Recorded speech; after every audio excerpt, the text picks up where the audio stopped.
पांच तत्ले यातन कीन्हा सो तनलय काहिले दीना। कर्म के बस जीव कहता है कर्म को जीव दीना। पांच तत्ले यातन कीन्हा साहब कहते ये शरीर पांच तत्वों से बना हुआ है। मिट्टी पानी आग हवा आकाश। मिट्टी पानी आग हवा तो द्रव्य है, आकाश शून्य है। आकाश से कुछ बनता नहीं, आकाश में कोई हरकत नहीं होती, शून्य है। इन चारों से बनता है तो आकाश अपने आप वहां उपस्थित हो जाता है। जहां कहीं कुछ संदेह होगी वहीं आकाश। दो तत्वों के कणों के बीच में आकाश अपने आप रहता है। तो पांच तत्व ले आतन कीन्हा, पांच तत्वों से शरीर बना है। सो तन ले काहिले दीना, इस शरीर को तो कहां डुबा रहा है। सोने की कुदार घूर गोड़ने के लिए नहीं बना हुआ है। इतना उत्तम मानव जीवन तुम किसमें खो रहे? अपने को पहचानो, आत्मा को पहचानो। जो आत्मा को पहचाना, आत्मा को पाया, आत्मा में विश्राम पाया, उसी का जीवन सार्थक होता है। जीवन की सार्थकता है तृप्ति और निर्भयता। हमारा मन तृप्त हो और निर्भय हो। और दुनिया की चीजों में भटकने से कभी तृप्ति और निर्भयता नहीं मिलती।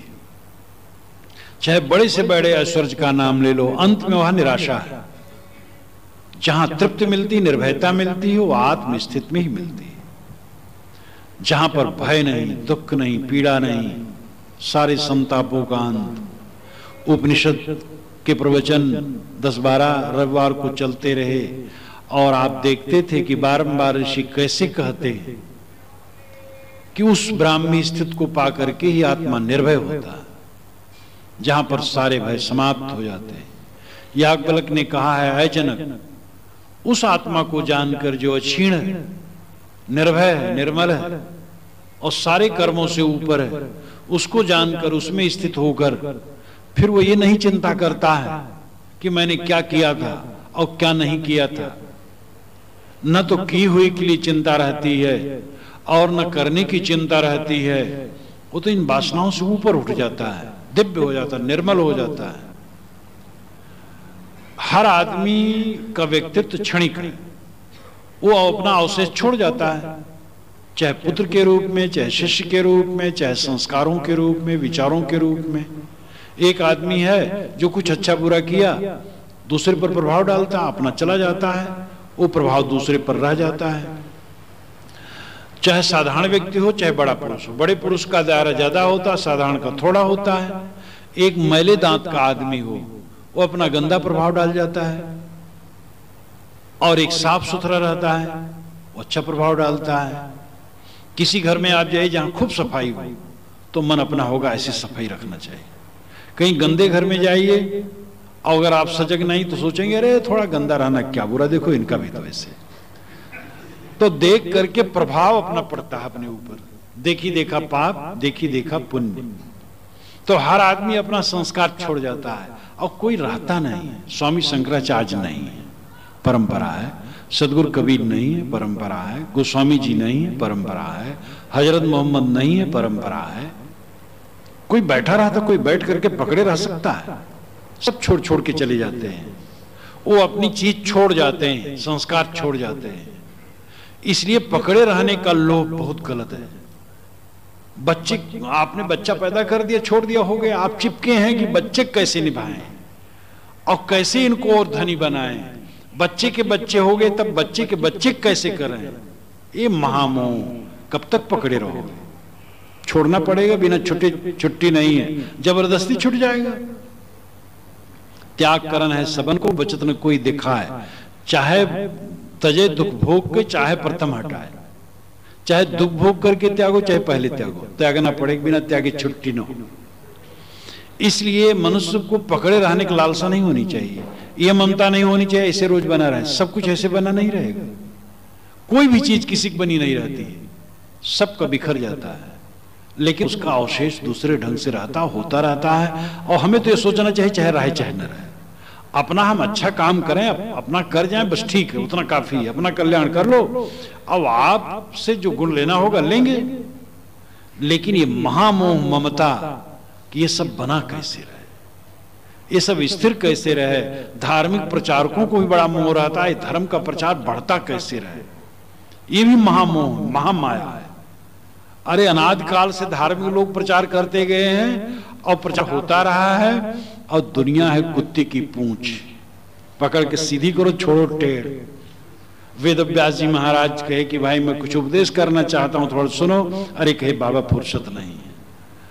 तो सोचे कि तो सुनने वाले कोई नहीं है, तो बाजार में चले गए जहां पर भीड़ ज्यादा थी, मंडी उंडी में भीड़ ज्यादा होती है, जरा ऊंची जगह खड़े हो गए कि भाई जरा सुन लो, मैं कुछ कहने जा रहा हूं। उन लोगों ने कहा बाबा फुर्सत नहीं है, हम सौदा लिए घर जा रहे हैं, आप क्या कहना चाहते हैं, बेकार की बात।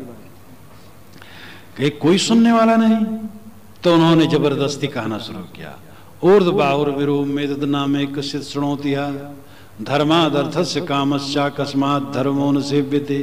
मैं अपने हाथों को ऊपर उठा करके कह रहा हूं, लेकिन मेरी बातों को कोई सुन नहीं रहा। धर्म से ही भोग मिलता है, अर्थ मिलता है। अगर भोग और अर्थ चाहते हो वो भी धर्म से ही मिलता है। क्यों नहीं धर्म का सेवन करते हो? मान लो आपको कोई 1 करोड़ रुपया दे दे, धर्म का सेवन न करो, लंपट बन जाओ, थोड़े दिन में तो मिट्टी पलित हो जाएगी, भोग नहीं पाओगे। खाने पीने में संयम कर दो, पेट गड़बड़ा जाएगा तो बस कोष्ठबद्धता हो जाएगी। इसलिए धर्म का सेवन बहुत जरूरी है। तब वेदव्यास जैसे मूर्धन्य पुरुष को लोग नहीं सुनना चाहे, उनको जबरदस्ती सुनाना पड़ा। हम लोग किस खेत की मूली हैं जो दुनिया भर को तार देने के झट में पड़े हुए हैं?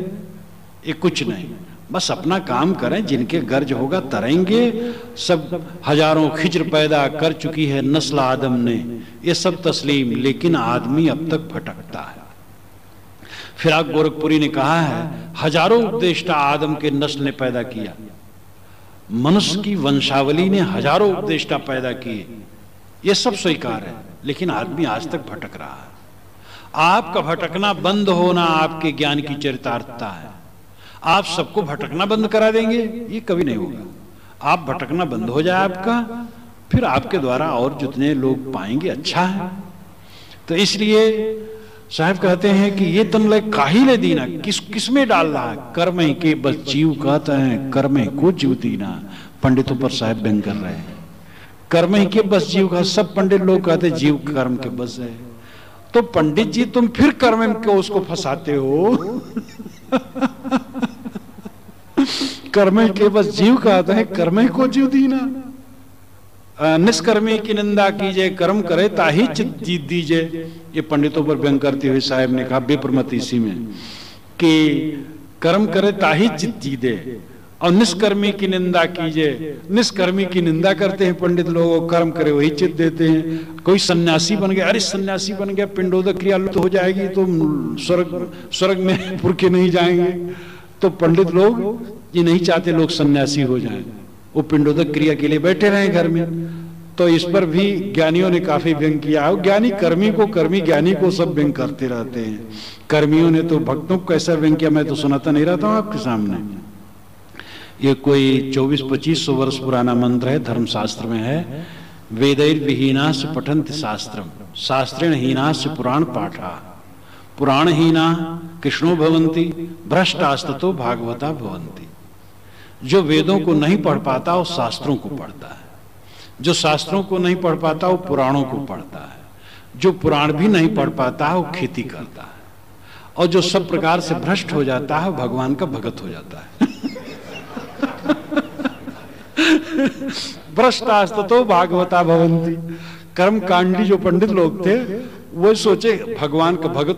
वैष्णव भक्ति जब चली, कोई ईसा के 300-400 वर्ष पूर्व ही नारायणी भक्ति चल पड़ी थी, और उसको मैंने बीजक में संदर्भ के अनुसार लिखा है। और पहले कृष्ण भक्ति चली है, तो राम भक्ति तो अभी 1000 वर्ष से चली है, और कृष्ण भक्ति करीब करीब 2500 वर्षों से है। तो वो जब भक्ति चली तो अब उसमें कर्म कांड ठंडा होने लगा, भगवान की भक्ति करो सब कल्याण। तो पंडितों ने सोचे तो हमारा व्यापार बंद कर रहे हैं। अरे भाई कोई पूजा नहीं कराएगा, पाठ नहीं कराएगा, कर्मकांड नहीं कराएगा, तो हमारी आमदनी के रास्ते रोक रहे हैं। तब पंडितों ने कहा भ्रष्टास्ततो भागवता भवन्ति, ये तो सब भ्रष्ट होते तो भगवान की भगवत।